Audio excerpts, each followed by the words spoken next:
Hello guys, I am Raj and you can see our channel Vigyan simplified. And जैसा कि आप देख ही चुके हैं कि cell is the fundamental unit of life, यानी कि cell basic unit of life होती है। और इसका आज हम लेकर आए हैं लेक्चर नंबर 3। तो ये हमारे नीट एम्स एंड साथ में क्लास 11th एंड 12th के लिए इम्पोर्टेंट है। तो यदि आप हमारे वीडियो पढ़ना है तो प्लीज़ चैनल को सब्सक्राइब कीजिए और प्रेस द बेल आइकन, जिससे आपके समय समय पर नोटिफिकेशन मिलती रहे हमारी जो ये इसी प्रकार की वीडियो आपको मिलती रहे, ठीक है ना। और यदि आपको ये वीडियो अच्छी लगती है तो प्लीज़ लाइक कीजिएगा, शेयर कीजिएगा और कमेंट करना मत भूलिएगा। तो जैसे कि हमने बताया आपको पिछले लेक्चर के दौरान कि थियोडोर स्वान कौन थे, स्लाइडेन कौन थे, इन्होंने क्या किया था, जो हमारे पास cell wall is the unique characteristics of plant cell, ये किसने दिया था। तो ये सारी चीज़ें शायद मैंने पिछले लेक्चर में बताया था, लेकिन इस लेक्चर के अंदर भी हम डिटेल से जानेंगे। हालांकि मैंने डिटेल से पिछले लेक्चर के अंदर मैंने बता दिया था लेक्चर नंबर 2 में। ओके, तो जैसा कि हमने बताया आपको कि जो हमारे पास स्लाइडेन है, ठीक है ना। स्लाइडेन ने 1838 के अंदर एक टिश्यू को बताया, मतलब सिंपल सी बात है कि एक प्लांट सेल की स्टडी की। और प्लांट सेल की स्टडी करने के बाद उन्होंने बताया कि tissue are made up of the cells, ठीक है ना। कई सारे सेल्स के मिलने पर टिश्यू का निर्माण होता है। Tissue are made up of the all of cells, यानी कि कई सारे सेल को जोड़ने पर अपने टिश्यूज का निर्माण करते हैं कौन, प्लांट सेल। और प्लांट सेल का एक यूनिक कैरेक्टरिस्टिक सेल वॉल होता है। तो ये किसने कहा था, हमारे स्वान ने कहा था, ठीक है ना। इस चीज को आप ध्यान में रखिएगा कि स्वान ने क्या कहा था। मैं एक बार और बोल देता हूँ कि हमारे 1839 के अंदर 1839 के अंदर जो हमारे पास थियोडोर स्वान थे, उन्होंने एनिमल्स की स्टडी की। और एनिमल सेल्स की स्टडी करने के बाद उन्होंने देखा कि एनिमल सेल में क्या पाया जा रहा है, ओनली सेल मेम्ब्रेन पाया जा रहा है, यानी कि सेल मेम्ब्रेन को प्लाज्मा मेम्ब्रेन कहा था उन्होंने उस टाइम। तो सिंपल सी बात है, सेल मेम्ब्रेन पाया जा रहा है। ओके, और इसी सेल मेम्ब्रेन से उन्होंने क्या कहा कि इसके अंदर सेल वॉल नहीं देखने को मिलता। सिंपल सी बात है, एनिमल्स के अंदर सेल वॉल देखने को नहीं मिलता है, ठीक है ना। तो उन्होंने ये बताया। अब यहाँ पे एक चीज ध्यान रखिए कि जब उन्होंने ये बताया कि 1839 के अंदर उन्होंने ये बता दिया था कि सेल वॉल एनिमल सेल के अंदर देखने को नहीं मिलती है, तो उन्होंने क्या बताया फिर बाद में कि cell wall is the unique characteristics of plant cell. Simple सी बात है, सेल वॉल किसका यूनिक कैरेक्टरिस्टिक्स है, प्लांट सेल का। तो ये उन्होंने एक बोल दिया था कि जो प्लांट सेल के अंदर ही हमारे को सेल वॉल देखने को मिलती है। तो ये सेल वॉल का एक अद्वितीय गुण होता है, सेल वॉल। ओके, सिंपल सी बात है, यूनिक कैरेक्टरिस्टिक्स होता है। अब यहाँ पे आपके मन में लॉजिक क्या उठेगा कि सेल वॉल की स्टडी किसने की थी, स्लाइडेन ने की थी। हालांकि आपको राइटिंग समझ नहीं आ रही होगी, तो राइटिंग समझ नहीं आ रही होगी, फिर भी आप कोऑपरेट कीजिए। तो जैसे कि मैंने बताया कि सेल वॉल, आपके मन में लॉजिक ये उठेगा कि जो हमारे पास सेल वॉल है उसकी स्टडी स्लाइडेन ने की थी, क्योंकि प्लांट सेल के अंदर ही आता है। सेल वॉल किसके अंदर आता है, प्लांट सेल के अंदर आता है, ठीक है ना। और प्लांट सेल की स्टडी किसने की थी, स्लाइडेन ने की थी। और स्लाइडेन ने प्लांट सेल की स्टडी की है, तो सिंपल सी बात है कि cell wall is the unique characteristics of plant cell. ये आपके मन में लॉजिक क्या आएगा कि प्लांट सेल की स्टडी स्लाइडेन ने की है, तो ये टर्म भी स्लाइडेन ने दिया होगा, ठीक है ना। क्योंकि यहाँ पे सेल वॉल देखने को मिलता है और सेल वॉल जहाँ पे आ जाए आपके मन में ये उठेगा क्वेश्चन कि ये स्लाइडेन नहीं बोला होगा। हालांकि परंतु यहाँ पे जो हमारे पास स्वान है, थियोडोर स्वान ने ये पॉइंट दिया था कि cell wall is the unique characteristics of plant cell. Plant cell का यूनिक कैरेक्टरिस्टिक्स क्या होता है, सेल वॉल होता है, क्योंकि वो प्लांट सेल के अंदर ही देखने को मिलता है, एनिमल सेल के अंदर देखने को नहीं मिलता है। तो इस पॉइंट को आप ध्यान में रखिएगा, ठीक है ना।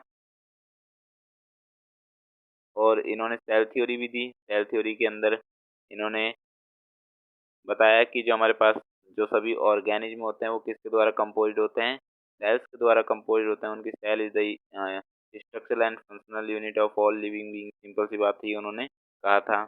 इसके बाद हम देखते हैं कि 1855 के अंदर ओमनिस सेलुला ई सेलुला वर्ड दिया गया, जो कि रुडोल्फ विर्को के द्वारा दिया गया था।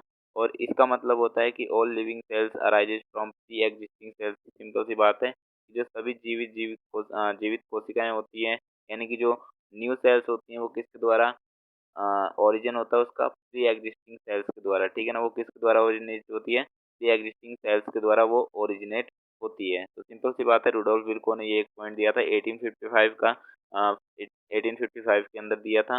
सिंपल सी बात है, इससे हमारा सेल थ्योरी एक्सटेंड होगी, बढ़ गई, ठीक है ना।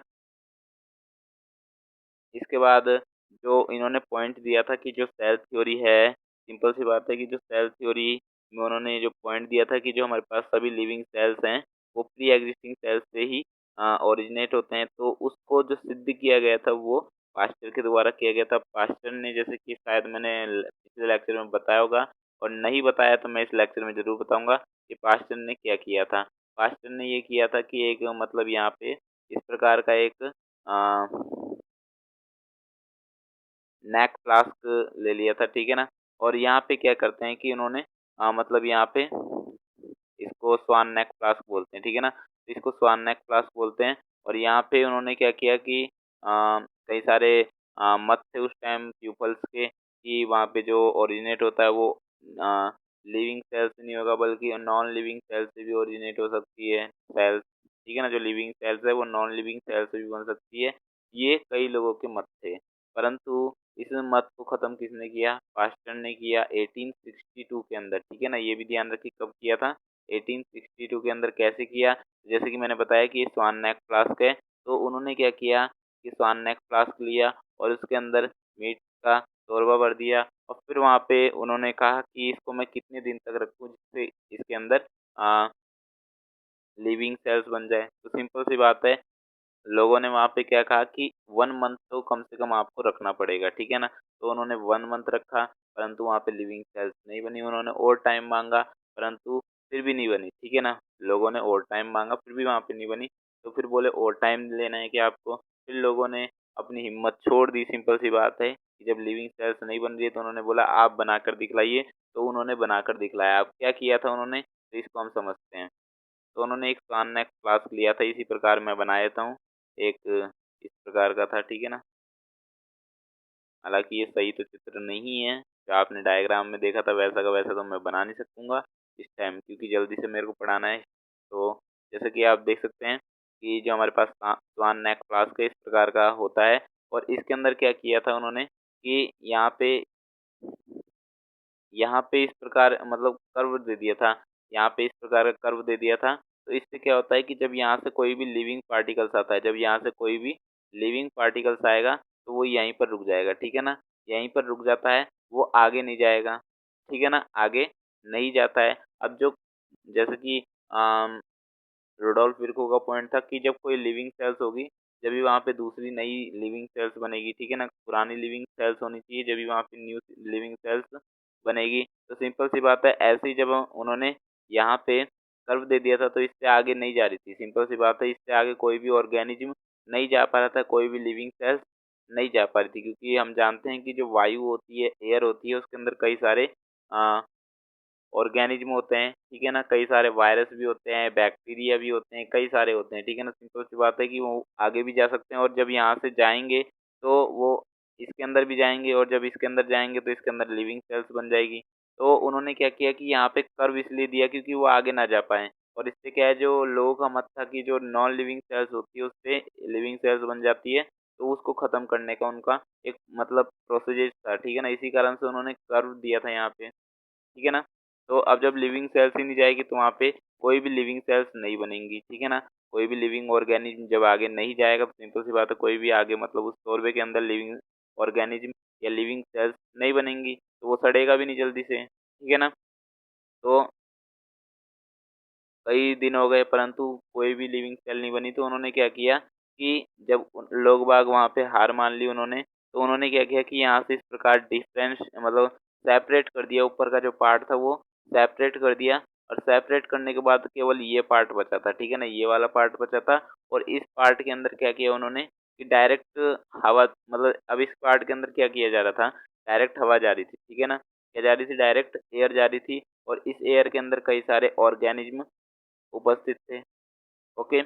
अब जब कई सारे लिविंग सेल्स डायरेक्ट इसके अंदर जाएंगे तो वहाँ पे लिविंग सेल्स तो आराम से बनी जाएगी, क्योंकि लिविंग सेल्स जाएंगे तो पुरानी लिविंग सेल्स होनी चाहिए और नई लिविंग सेल्स तो अपने आप ही बन जाती है, ओके। तो सिंपल सी बात है, यहाँ पे लिविंग सेल्स मतलब लिविंग ऑर्गेनिज्म डायरेक्ट जा रहे थे, और लिविंग ऑर्गेनिज्म के पास क्या है, पुरानी लिविंग सेल्स होती है। तो सिंपल सी बात है, उसी के द्वारा यहाँ पे जो मीट का शोरबा था वो सड़ गया था, ठीक है ना, यानी कि नई लिविंग सेल्स बन गई थी।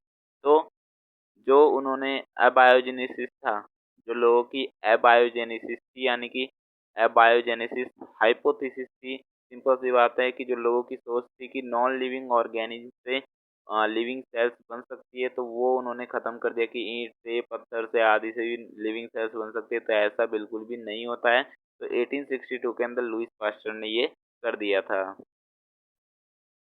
तो जैसे कि आप देख सकते हैं, यहाँ पे बताया गया है कि according to cell theory, cell is the structural and functional unit of all living being. ये किसने बता दिया था हमें? स्लाइडेन और स्वान ने, जो कि 1839 के अंदर उन्होंने अपनी सेल थ्योरी को प्रपोज किया था, ठीक है ना, मिल करके। एंड रुडोल्फ विर्को ने 1855 के अंदर एक्सटेंड किया सेल थ्योरी को और सजेस्ट किया कुछ एडिशनल फीचर को। वो कौन सा एडिशनल फीचर था? ओमनी सेलुला ई सेलुला, जिसका मतलब होता है कि all living cells arises from pre existing sales, यानी कि सभी जो लिविंग सेल्स बनेगी, नई लिविंग सेल्स बनेगी, वो किसके द्वारा बनेगी? प्री एग्जिस्टिंग सेल्स से बनेंगी, यानी कि जो ओल्ड सेल्स होंगी उनके द्वारा बनेंगी, ठीक है ना। It is also called the law of cell lineage. इसको हम सेल लिनिएज के नाम से भी जानते हैं। जो हमारे पास एक्सटेंड करने का काम किया था रूडोल्फ विर्को ने सेल थ्योरी को, उसको हम सेल लिनिएज के नाम से भी जानते हैं। कोशिकीय सततता का नियम भी इसको कहा जाता है, लॉ ऑफ सेल लिनिएज भी कहा जाता है। और this fact experimentally proved by Louis Pasteur in 1862। इसको 1862 के अंदर एक्सपेरिमेंटली के मतलब एक्सपेरिमेंट के थ्रू इसको सिद्ध कर दिया गया था, प्रूफ कर दिया गया था। किसके द्वारा? लुईस पास्चर के द्वारा। उन्होंने क्या किया था कि स्वान नेक फ्लास्क लिया था और एक्सपेरिमेंट किया, और उस एक्सपेरिमेंट से जो लोगों की अबायोजेनेसिस हाइपोथेसिस थी कि जो नॉन लिविंग ऑर्गेनिज्म होते हैं या फिर लिविंग नॉन लिविंग सेल्स होते हैं, उनसे लिविंग सेल्स बन सकती है। तो ऐसा जो अबायोजेनेसिस हाइपोथेसिस थी लोगों की, उसको पूरी तरह से खत्म करने का काम किसने किया था? लुईस पास्चर ने किया था। 1862 के अंदर उन्होंने अपना स्वान नेक फ्लास्क का एक्सपेरिमेंट किया और इससे अबायोजेनेसिस हाइपोथेसिस को पूरी तरह से खत्म कर दिया, ठीक है ना। और यदि हम आज की मॉडर्न सेल थ्योरी देखें, तो उसमें क्या क्या पॉइंट शामिल है, तो इसको आप देख सकते हैं कि the modern cell theory is called cell principle. पहले तो हम ओनली सेल थ्योरी कहते थे। क्या कहते थे? ओनली सेल थ्योरी कहते थे। परंतु यदि हम बात करें मॉडर्न सेल थ्योरी की, तो मॉडर्न सेल थ्योरी को हम सेल प्रिंसिपल के नाम से जानते हैं, ठीक है ना। तो इस बात को आप ध्यान में रखिएगा कि जो मॉडर्न सेल थ्योरी होती है उसको हम सेल प्रिंसिपल के नाम से जानते हैं। और इसके अंदर कई सारे पॉइंट्स इंक्लूड्स हैं। जैसे कि हम बात करें, cell is the basic structural and functional unit of life. ये तो सभी को पता है कि जो सभी लिविंग बींग होंगे, वो स्ट्रक्चरल उनकी यूनिट कौन सी होगी? सेल होगी। यानी कि वो किसके द्वारा बने होंगे? सेल्स के द्वारा बने होंगे। और वो फंक्शन भी किसके द्वारा कर रहे हैं? सेल्स के द्वारा कर रहे हैं। Cell is the smallest unit in which life can exist. Cell वह स्मॉलेस्ट यूनिट है जिसके अंदर लाइफ पाई जाती है। यदि सेल से कम कोई सेल दे दी जाए तो वहाँ पे लाइफ देखने को नहीं मिलती है। इसका क्या मतलब हुआ? इसका ये मतलब हुआ कि कोई भी एक लिविंग सेल्स हमें देखने को मिल जाए तो उसके अंदर एक मतलब लाइफ पाई जाएगी, ठीक है ना। स्वतंत्र रूप से जो लाइफ होती है वो पाई जाएगी। इंडिपेंडेंट इंडिविजुअल वो ग्रो कर सकते हैं, ठीक है ना। सिंपल सी बात है कि एक सेल के अंदर तो लाइफ देखने को मिलती है, परंतु जहाँ पे एक सेल से कम सेल दे दी जाए, ठीक है ना, जैसे कि मैं बात करूं आधी सेल दे दी जाए या 3/4 सेल दे दी जाए, तो इसका कोई मतलब नहीं निकलता, ठीक है ना। इसका कोई मतलब नहीं निकलता है, इसलिए यहाँ पे लाइफ नहीं पाई जाएंगी। ओके, तो इस बात को आप ध्यान में रखिएगा। ओके, तो जैसे कि मैंने बताया आपको कि cell is the smallest unit in which life can exist, तो इसको आप ध्यान में रखिएगा। इसके बाद हमारा नेक्स्ट पॉइंट है कि all living being were composed of cell. सभी लिविंग बींग किसके द्वारा बने होते हैं? सेल्स के द्वारा, ठीक है ना। Each cell consist of a protoplasmic mass containing a nucleus. Simple सी बात है कि एक सेल के अंदर क्या होता है? एक सेल के अंदर न्यूक्लियस पाई जाएगी, ठीक है ना, न्यूक्लियस पाया जाता है। ओके, ये न्यूक्लियस बना दिया मैंने। और इस न्यूक्लियस के बाहर भी एक न्यूक्लियर मेम्ब्रेन देखने को मिलती है। हालांकि प्रोकैरियोटिक कोशिका के अंदर, प्रोकैरियोटिक सेल्स के अंदर हमें न्यूक्लियर मेम्ब्रेन नहीं देखने को मिलता है, ठीक है ना। तो इस बात को आप ध्यान में रखिएगा।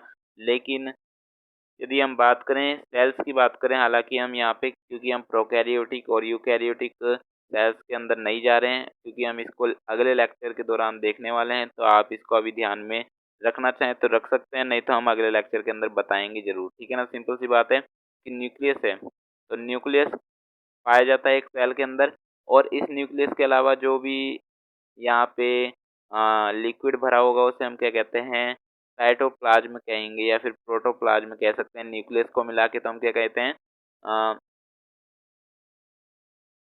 विद न्यूक्लियस क्या कहेंगे हम, तो न्यूक्लियस प्लस लिक्विड उसको हम क्या कहेंगे, प्रोटोप्लाज्म कहेंगे, ठीक है ना, प्रोटोप्लाज्म कहेंगे।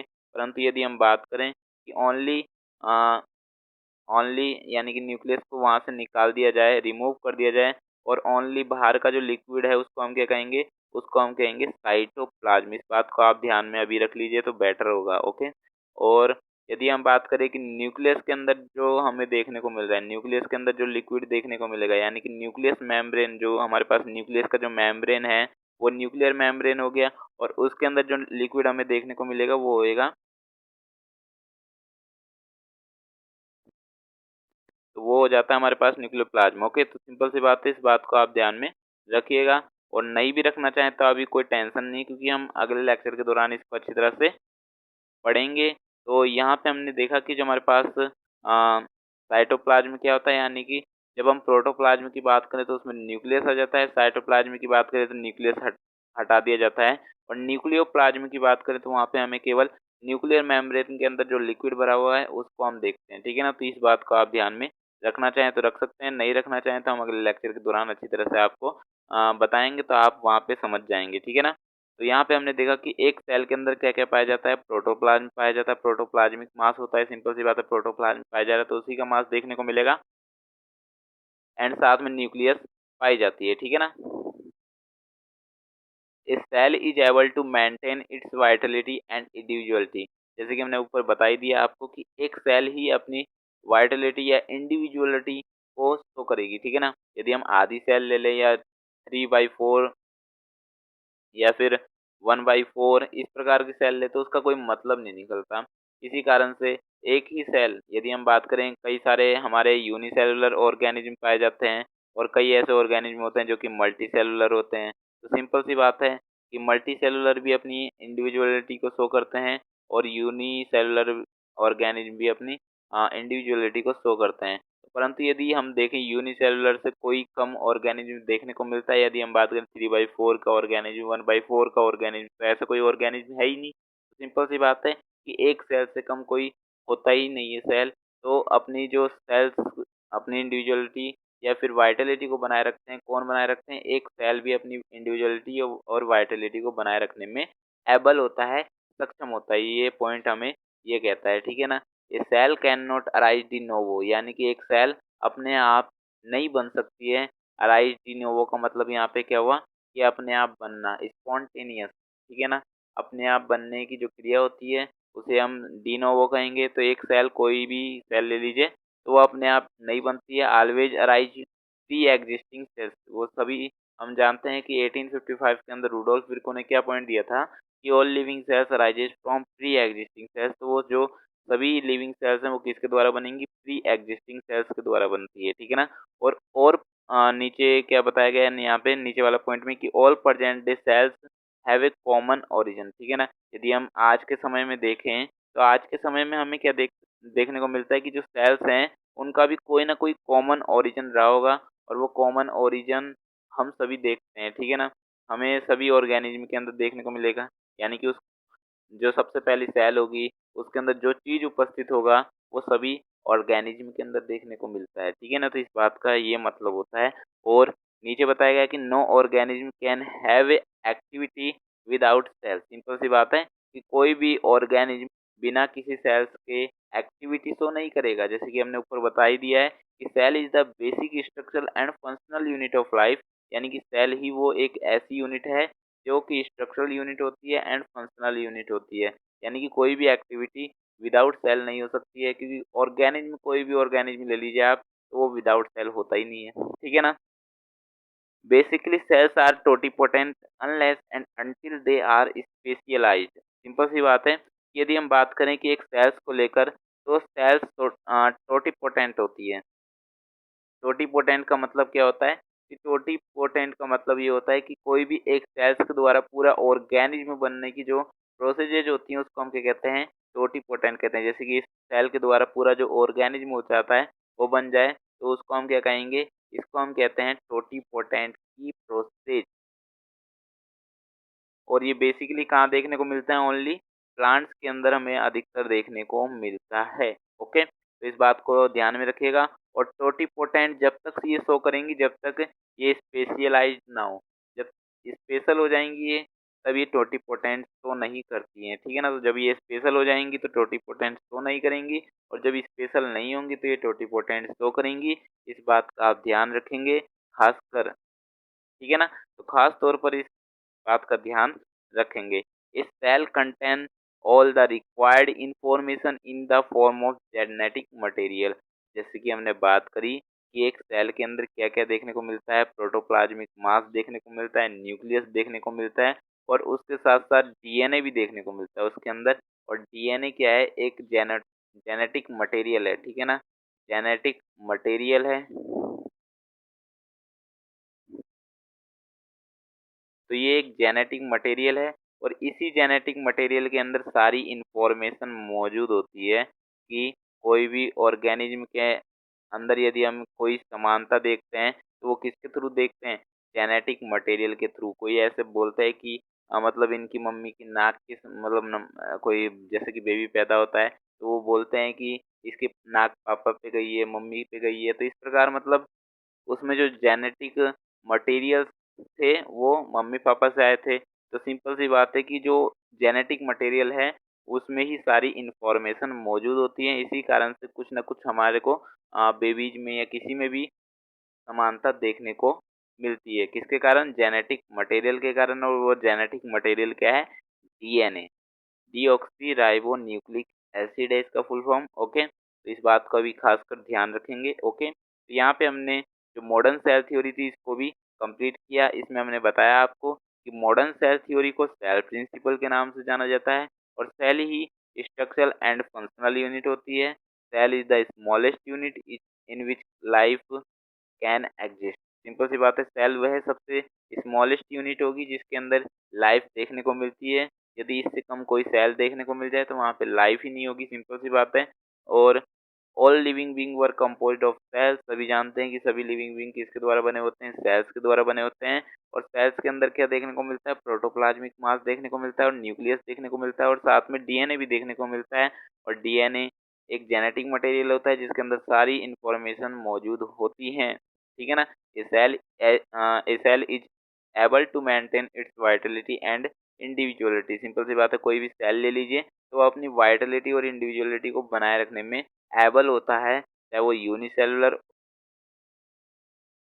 ऑर्गेनिज्म हो या फिर मल्टी सेलुलर ऑर्गेनिज्म, यानी कि इसके अंदर यूनिसेल्ड स्ट्रक्चर हो या फिर मल्टी सेल्ड स्ट्रक्चर हो। सिंपल सी बात है, वो अपनी वाइटलिटी और इंडिविजुअलिटी को बनाए रखने में एबल होता है। A cell can not arise in वो, यानी कि कोई भी सेल ले लीजिए वो अपने आप उत्पन्न नहीं होगी, वो प्री एग्जिस्टिंग सेल्स के द्वारा ही न्यू सेल्स का निर्माण होगा, ठीक है ना। All present day cell have a common origin. Simple सी बात है कि यदि हम वर्तमान में देखें, प्रेजेंट डे में देखें, तो वहाँ पे हमें सेल्स के कॉमन ओरिजिन देखने को मिलता है, यानी कि कुछ ना कुछ तो कॉमन ओरिजिन रहा होगा। क्योंकि यदि हम सेल्स को देखें तो सेल्स में कई सारी चीजें समानताएं देखने को मिलती है, ठीक है ना। No organism can have activity without cell. कोई भी ऑर्गेनिज्म विदाउट सेल्स से एक्टिविटी शो नहीं करेगा, और बेसिकली सेल्स टोटिपोटेंट होती है जब तक वो स्पेशल ना हो, ठीक है ना। तो इतनी बातें हमने देखी है अभी तक। इसके बाद आप देख सकते हैं सेल थ्योरी का जनरलाइजेशन यहाँ पे दिया गया है कि cell theory is a generalisation it having many exceptions. जैसे कि हम बात करें सेल थ्योरी की, तो सेल थ्योरी पहले आ गई थी। जैसे कि हम बात करते हैं कि थ्योरी की बात कर ले, तो कोई भी जो थ्योरी दी जाती है उसमें पहले एक्सपेरिमेंट किया जाता है और फिर बाद में थ्योरी दी जाती है। परंतु यदि हम बात करें सेल थ्योरी की, तो सेल थ्योरी सबसे पहले आ गई थी और उस पर एक्सपेरिमेंट बाद में हुए थे, यानी कि यहाँ पे उल्टी क्रिया हो गई थी, ठीक है ना। तो जैसे कि मैंने बताया आपको कि कोई भी थ्योरी को आने से पहले एक्सपेरिमेंट किया जाता है, परंतु सेल थ्योरी को आने से पहले कोई भी एक्सपेरिमेंट नहीं किया गया। और जब उसके बाद में एक्सपेरिमेंट किया गया तो उसके अंदर कई सारे एक्सेप्शन देखने को मिले, ठीक है ना।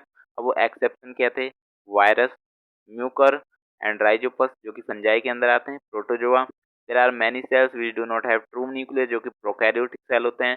मैमेलियन आरबीसी की बात करें, स्टीव ट्यूब की बात करें तो ये भी एक्सेप्शन के अंदर आ जाते हैं। और ये हाईली इवॉल्व्ड ऑर्गेनिज्म होते हैं वो भी एक्सेप्शन के अंदर आ जाते हैं। तो परंतु इन सारी चीज़ों में से आप ये ध्यान रखिएगा कि सबसे बड़ा एक्सेप्शन कौन है? वायरस है। जब तक आपसे पूछा ना जाए, जब तक आपको ऑप्शन में ना दिया जाए वायरस, तब तक आपको ध्यान रखना है कि वायरस ही सबसे बड़ा एक्सेप्शन है। और जब नहीं दिया जाता है तो आप इनमें से कोई सा भी चूज कर सकते हैं। जैसे कि हम बात करें फंजाई की, प्रोटोजोआ की, प्रोकैरियोटिक की, हाईली इवॉल्व्ड ऑर्गेनिज्म की, मैमेलियन आरबीसी की, सीव ट्यूब की, तो आप इनका यूज कर सकते हैं। परंतु सबसे बड़ा एक्सेप्शन कौन सा है? वायरस है। अब वायरस सबसे बड़ा एक्सेप्शन क्यों होता है? तो सिंपल सी बात है कि वायरस को यदि हम देखें तो वायरस का एक टिपिकल स्ट्रक्चर बना रहा हूँ मैं जल्दी से। तो इसमें यदि हम देखते हैं तो इसमें हमें देखने को क्या मिलता है? इसमें ये बाहर से एक प्रोटीन्स की बनी होती है, ठीक है ना?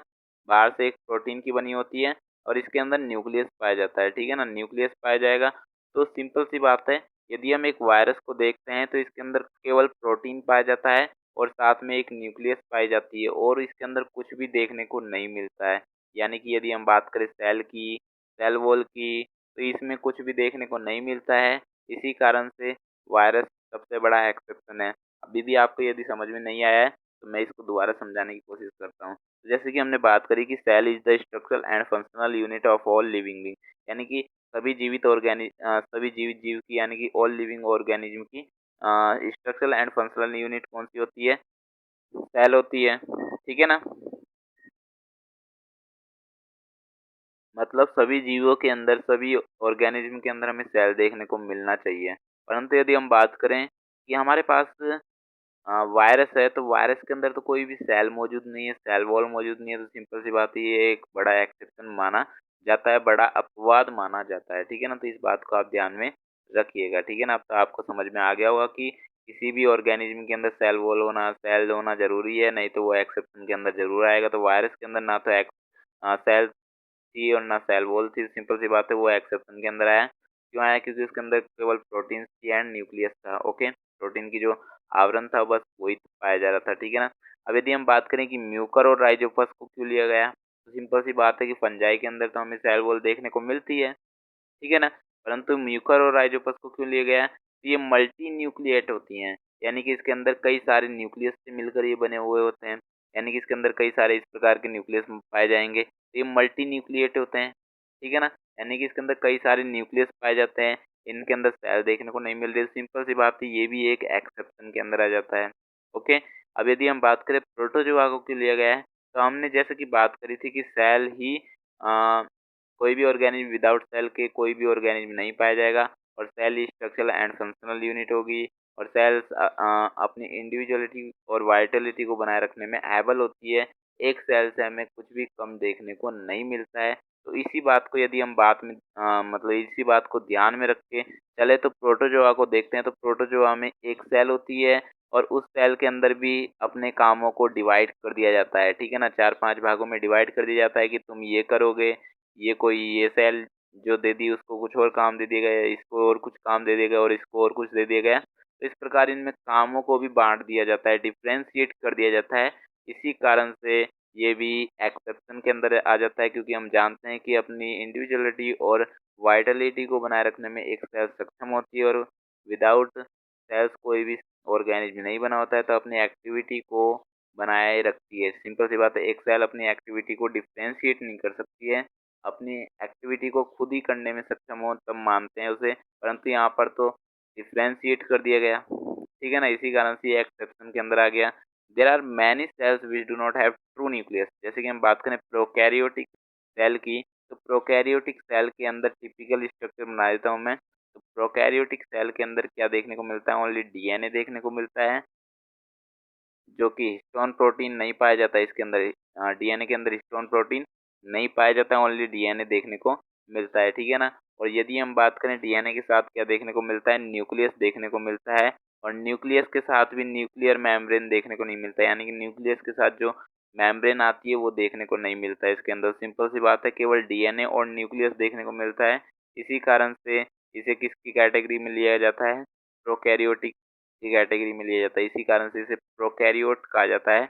और यहाँ पे एक चीज का और ध्यान रखिए कि प्रोकैरियोट का मतलब क्या होता है। यदि प्रो को अलग कर दिया जाए और कैरियोट को अलग कर दिया जाए तो सिंपल सी बात है, प्रो का मतलब होता है प्रीमिटिव यानी कि पुराना, ठीक है ना, और कैरियोट का मतलब होता है न्यूक्लियस, ठीक है ना। यानी कि प्रिमिटिव टाइप के न्यूक्लियस को हम क्या कहते हैं, प्रोकैरियोटिक कहते हैं, ठीक है ना। यानी कि जिसके अंदर केवल प्रिमिटिव टाइप का, पुराने टाइप का न्यूक्लियस देखने को मिले, यानी कि जिसके अंदर न्यूक्लियर मेम्ब्रेन ना हो, डीएनए में हिस्टोन प्रोटीन ना हो, तो उसे हम क्या कहते हैं, प्रोकैरियोट्स कहते हैं, ठीक है ना। इतनी बात ध्यान में रखिएगा। तो ये इसके अंदर ट्रू न्यूक्लियस देखने को नहीं मिलता, इसी कारण से ये एक्सेप्शन के अंदर आया है, हालांकि ये इतना बड़ा कोई एक्सेप्शन नहीं है, ठीक है ना। इसके बाद हम देखते हैं कि मैमेलियन आरबीसी। तो आरबीसी के अंदर क्या होता है कि एक हीमोग्लोबिन होता है, ठीक है ना।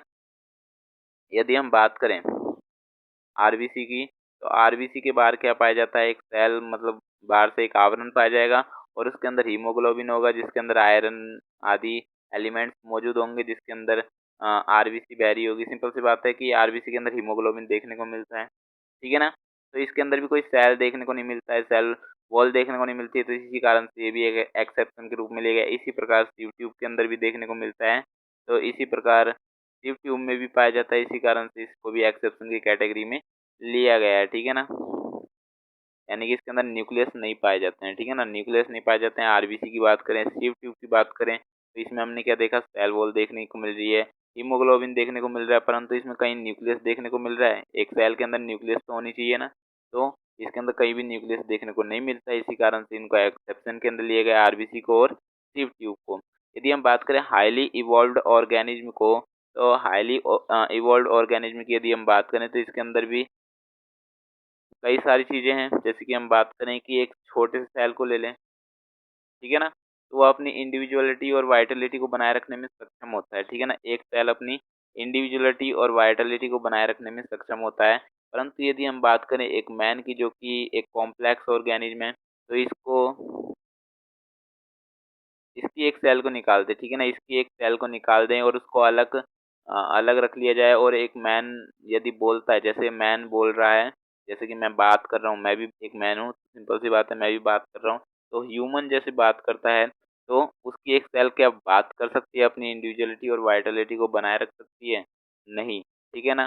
तो कोई भी एक बड़ा ऑर्गेनिज्म ले लीजिए, जैसे कि ह्यूमन की बात करी हमने, कि ह्यूमन एक मतलब स्पीक कर सकता है, परंतु उसकी एक सेल को निकाल दिया जाए, ठीक है ना, उसकी एक सेल को निकाल दिया जाए, तो वो स्पीक लेस होगी, यानी कि वो बात नहीं कर सकती, कोई भी अपनी इंडिविजुअलिटी और वाइटलिटी को शो नहीं करती। इसी कारण से ये भी एक्सेप्शन के अंदर आया, क्योंकि हम बता चुके हैं आपको पहले कि एक सेल अपनी इंडिविजुअलिटी और वाइटलिटी को बनाए रखने में एबल होता है, परंतु यहाँ पे कोई भी एबिलिटी नहीं देखने को नहीं मिल रही है, इसी कारण से ये एक्सेप्शन के अंदर आए। परंतु इतनी सारी बातों में से आपको ये ध्यान रखना है कि वायरस ही सबसे मोस्ट इम्पोर्टेंट एक्सेप्शन होता है, जो कि सबसे लार्ज एक्सेप्शन माना जाता है, ठीक है ना। सिंपल सी बात है कि सबसे बड़ा एक्सेप्शन कौन सा होता है, वायरस होता है, ठीक है ना। वायरस को ही सबसे बड़ा एक्सेप्शन के अंदर लिया जाता है, ठीक है ना। इसके बाद हम देखते हैं कि सेलुलर टोटिपोटेंसी क्या होती है, ठीक है ना, इसको भी हम जल्दी से पढ़ लेते हैं। तो यहाँ पे बताया गया कि सेलुलर टोटिपोटेंसी क्या होती है। It is the ability of somatic cells to form the whole organism, यानी कि ये एक एबिलिटी होती है सोमेटिक सेल्स की, जिसके द्वारा होल ऑर्गेनिज्म प्रोड्यूस हो सकता है, बन सकता है, ठीक है ना। जैसे कि हमने बात करी कि एक कोई भी सेल ले लीजिए, प्लांट सेल की बात करें, तो प्लांट सेल कोई सी भी ले लीजिए और उसके द्वारा पूरा प्लांट यदि बन जाए, तो उसको हम क्या कहेंगे, टोटिपोटेंसी कहेंगे, क्योंकि इसके अंदर एबिलिटी है, इस सेल के अंदर एबिलिटी है, इस सेल की जो सोमेटिक सेल्स हैं उसके अंदर एबिलिटी देखने को मिल रही है, जिससे वो होल ऑर्गेनिज्म को, होल प्लांट्स को बना देता है। तो यही क्या है, टोटिपोटेंसी है। और टोटिपोटेंसी को हम कहाँ पर आसानी से देख सकते हैं, प्लांट सेल के अंदर आसानी से देख सकते हैं।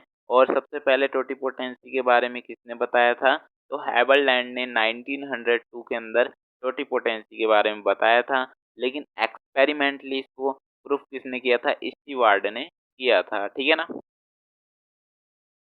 तो आप इतनी बातों का ध्यान रखेंगे, ओके। इसके बाद हम बात करें सेलुलर टोटिपोटेंसी की, तो सेलुलर टोटिपोटेंसी के कुछ यूजेज भी होते हैं। यूजेज कौन से होते हैं कि टिश्यू कल्चर में इसका यूज किया जा सकता है। टिश्यू कल्चर के अंदर कल्चर मीडियम लिया जाएगा और उसके अंदर एक मतलब पूरे प्लांट को प्रोड्यूस कर दिया जाएगा। तो सिंपल सी बात है, टिश्यू कल्चर के अंदर इसका यूज किया जा सकता है, जिसके द्वारा सोमेटिक सेल्स से एक पूरा प्लांट्स बना सकते हैं। माइक्रो प्रोपेगेशन यानी कि कम समय के अंदर कम जगह में ज़्यादा से ज़्यादा प्लांट्स बनाना, कम समय के अंदर कम जगह में ज़्यादा से ज़्यादा प्लांट्स बनाने की जो प्रोसेजेज होती हैं उसको हम क्या कहते हैं, माइक्रो प्रोपेगेशन कहते हैं, ठीक है ना।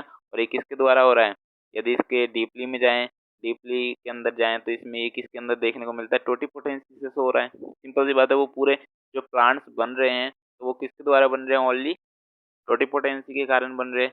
और production of virus free plant के अंदर भी इसका यूज किया जा सकता है। तो सिंपल सी बात है कि एक प्लांट्स है वो जल्दी जल्दी ग्रो कर रहा है और वायरस उतनी तेजी से ग्रो नहीं करते हैं। तो सिंपल सी बात है कि प्लांट के एपेक्स के अंदर कोई भी वायरस देखने को नहीं मिलेगा, और जब उस एपेक्स को अलग करके एक दूसरा मतलब प्लांट बनाया जाएगा तो उसके अंदर कोई भी वायरस मौजूद नहीं होंगे, क्योंकि वायरस तो हमारे केवल यहाँ तक ही है। तो सिंपल सी बात है कि इससे हम वायरस फ्री प्लांट का प्रोडक्शन कर सकते हैं, ठीक है ना। और आर्टिफिशियल सीड भी बना सकते हैं, आर्टिफिशियल सीड भी बना सकते हैं। कोई भी एक सीड बना लीजिए, उसमें बाहर से कैल्शियम एल्जिनेट की खोल लगा देते हैं, आवरण लगा देते हैं, तो वो आर्टिफिशियल सीड बन सकता है। जैसे कि हमें कोई सीड नहीं मिल रही है प्राकृतिक रूप से, तो सिंपल सी बात है कि उसका आर्टिफिशियल सीड बनाएंगे हम। नेचुरल रूप से हमें कोई भी सीड नहीं प्रोवाइड हो रही है, सिंपल सी बात है हम वहाँ पे क्या करते हैं, आर्टिफिशियल सीड बनाते हैं, ठीक है ना। तो इसके ये कुछ यूजेज हमने देखे। अब आते हैं हम कुछ और इम्पोर्टेंट चीज़ों के ऊपर जो कि हमारे लिए इम्पोर्टेंट है। तो आप बोर तो नहीं हो रहे हैं ना? क्योंकि हमें मतलब इन चीज़ों को समझना है, रटना नहीं है। हमें इन चीज़ों को समझना है, और जब समझेंगे तभी हम आगे बढ़ेंगे, ठीक है ना। तो आप नीट के लिए पढ़ रहे हैं, एम्स के लिए पढ़ रहे हैं, जिपमर के लिए पढ़ रहे हैं, यदि आप क्लास 11th और 12th में, तो आप उसके लिए भी पढ़ रहे हैं, ठीक है ना। तो आपका मोटिव आगे जाके क्या है, नीट, एम्स, जिपमर यानी कि डॉक्टर बनना है। एम क्या है आपका, डॉक्टर बनना। आपका सपना क्या है, ड्रीम क्या है, डॉक्टर बनना। सिंपल सी बात है कि आपको समझना होगा, कॉन्सेप्ट को क्लियर करने पड़ेंगे, जब भी हमें कुछ आगे प्रोग्रेस देखने को मिलती है, ठीक है ना। तो हमें कॉन्सेप्ट क्लियर करते हुए चलना है, हर चीज़ों को समझते हुए चलना है। तो बिल्कुल अटेंटिव बने रहिए हमारे साथ और पढ़ते रहिए, ठीक है ना। तो जैसे कि हम बात कर रहे हैं स्मॉलेस्ट सेल की, तो सबसे स्मॉलेस्ट सेल कौन सा होता है, माइकोप्लाज्मा होता है। बैक्टीरिया की बात हो रही है यहाँ पे, ठीक है ना। बैक्टीरिया के अंदर सबसे स्मॉलेस्ट सेल कौन सा होता है, माइकोप्लाज्मा होता है। और माइकोप्लाज्मा जिसके अंदर सेल वॉल नहीं पाई जाती, इतनी आप ध्यान रखिएगा कि माइकोप्लाज्मा के अंदर सेल वॉल नहीं पाई जाएंगी, सेल वॉल लेस होता है, ठीक है ना, सेल वॉल नहीं पाई जाती है, जैसे कि यहाँ पे बताया भी गया है। और माइकोप्लाज्मा के दूसरे नाम क्या हैं, तो माइकोप्लाज्मा को हम क्या क्या कह सकते हैं, मॉलिक्यूट लाइक ऑर्गेनिज्म, ठीक है ना। या फिर इसका एक और नाम होता है प्लूरो न्यूमोनिया लाइक ऑर्गेनिज्म, ठीक है ना। प्लूरो निमोनिया लाइक ऑर्गेनिज्म या फिर मॉलिक्यूट लाइक ऑर्गेनिज्म, शॉर्ट फॉर्म में इसका आप मैं लिख देता हूँ एमएलओ, यानी कि मॉलिक्यूट लाइक ऑर्गेनिज्म, या फिर PPLO, ठीक है ना, प्लूरो निमोनिया लाइक ऑर्गेनिज्म, ठीक है ना। तो इतनी बात आप ध्यान में रखेंगे कि माइकोप्लाज्मा के ये नाम हो सकते हैं। और माइकोप्लाज्मा सबसे छोटी सेल वॉल लेस, ठीक है ना, इसके अंदर सेल वॉल नहीं पाई जाएंगी। तो सबसे छोटी सेल होती है वो कौन सी होती है, स्मॉलेस्ट सेल कौन सी होगी जिसके अंदर सेल वॉल नहीं पाई जाती हैं, वो होती है माइकोप्लाज्मा, जिसका यदि हम साइज की बात करें 0.02 माइकोमीटर आता है शायद, ठीक है ना। तो मैं अभी कंफर्म नहीं हूँ, लगभग इतना ही आएगा, 0.02 माइकोमीटर के लगभग आता है, ठीक है ना। तो इसको हम अगले लेक्चर में अच्छी तरह से कंफर्म कर देंगे, ठीक है ना। एंड इसके बाद हम बात करें, और ये बैक्टीरिया के अंदर ही है, ठीक है ना, बैक्टीरिया के अंदर ही आता है माइकोप्लाज्मा। परंतु बैक्टीरिया की बात करें तो एक टिपिकल बैक्टीरिया को हम देखते हैं, तो बैक्टीरिया के अंदर क्या देखने को मिलता है, सेल वॉल देखने को मिलती है। परंतु एक इसका एक्सेप्शन क्या हो गया, माइकोप्लाज्मा हो गया, जिसके अंदर सेल वॉल नहीं पाई जा रही है, ठीक है ना। तो इतनी बात को आप ध्यान में रखेंगे। स्मॉलेस्ट बैक्टीरिया डायलिस्टर न्यूमोसिन न्यूमोसिंटस होता है, जो कि इसके अंदर सेल वॉल देखने को मिलता है और ये सबसे स्मॉलेस्ट ऑर्गेनिज्म होता है और स्मॉलेस्ट बैक्टीरिया होता है। यदि हम बात करें लार्जेस्ट एनिमल सेल की, तो लार्जेस्ट एनिमल सेल कौन सा होता है? Egg of ostrich. ऑस्ट्रिच के जो शुतुरमुर्ग के अंडे होते हैं वो लार्जेस्ट एनिमल सेल के अंदर आते हैं। और लार्जेस्ट एनिमल सेल का मतलब क्या हुआ कि मल्टी सेलुलर ऑर्गेनिज्म, ठीक है ना, मल्टी सेल्ड। जो सबसे लार्जेस्ट कौन सा होगा? एग ऑफ ओस्ट्रिच होगा, ठीक है ना। लार्जेस्ट यूनिसेलुलर प्लांट कौन सा होता है? एसिटा बुलेरिया, जो कि सिंगल सेल्ड पाई जाती है और ग्रीन एल्गी इसके अंदर देखने को मिलते हैं। लॉन्गेस्ट प्लांट सेल जो कि फाइबर ऑफ रेमी, ठीक है ना, ये लॉन्गेस्ट प्लांट सेल होता है जो कि 55 सेंटीमीटर का होता है। और बोमिरिया निविया आर्टिस्टिकी, ठीक है ना, इसके द्वारा ये हमें मिलता है, ठीक है ना। तो ये सिंपल सी बात है कि लॉन्गेस्ट प्लांट सेल होता है फाइबर ऑफ रेमी। इसके बाद आप देख सकते हैं कि लॉन्गेस्ट एनिमल सेल्स कौन सी होती है? नर्व सेल होती है। सबसे लंबी जो एनिमल सेल होगी वो होगी नर्व सेल, जो कि 90 सेंटीमीटर की होती है। यदि हम बात करें लॉन्गेस्ट लार्जेस्ट प्रोकैरियोटिक सेल की बात करें, तो लार्जेस्ट प्रोकैरियोटिक सेल्स होती है स्पाइरलम वोलेंटस, ठीक है ना। तो वोलेंटस ये सबसे लार्जेस्ट प्रोकैरियोटिक सेल्स होती है। और smaller cells are more active than larger cells, ठीक है। इस बात को भी आप ध्यान में रखिएगा। अब smaller cells are more active than larger cells, तो ये क्या है, इसको भी हम अच्छी तरह से समझते हैं, ठीक है ना। जो पीछे के पॉइंट मैंने बताए इस बात को आप ध्यान में रखिएगा कि सबसे स्मॉलेस्ट सेल माइकोप्लाज्म जो कि सेल वॉल लेस होती है। स्मॉलेस्ट बैक्टीरिया डायलिस्टर न्यूमोसिंटस होता है जिसके अंदर सेल वॉल पाई जाती है। Largest animal cell egg of ostrich. Largest plant cell होती है fibre of ramie. Largest unicellular plant cell कौन सी होगी? एसिटाबुलेरिया, जो कि सिंगल सेल्ड ग्रीन एल्गी से बनी होती है। Longest animal cell nerve cell. Largest prokaryotic cell spirillum volutans, ठीक है ना। ये कुछ जानकारी नॉलेज है आपको याद रखनी होंगी इनसे, तो ठीक है। तो यहाँ पे है एक और पॉइंट कि smaller cells are made sorry smaller cells are more active than larger cell, ठीक है ना। कोई भी यदि हम बात करें बड़ी सेल की बात करें और एक छोटी सी सेल की बात करें, तो इसमें से सबसे एक्टिव सेल्स कौन सी होगी? तो एक्टिव सेल होती है स्मॉलेस्ट सेल, ठीक है ना। लार्जर सेल उतनी एक्टिव नहीं होगी जितनी स्मॉलेस्ट सेल होती है, ठीक है ना। तो बड़ी सेल उतनी एक्टिव नहीं होती जितनी छोटी सेल होती है। अब छोटी सेल के अंदर क्या देखने को मिलता है ऐसा कि वो मतलब एक्टिव होती है ज़्यादा?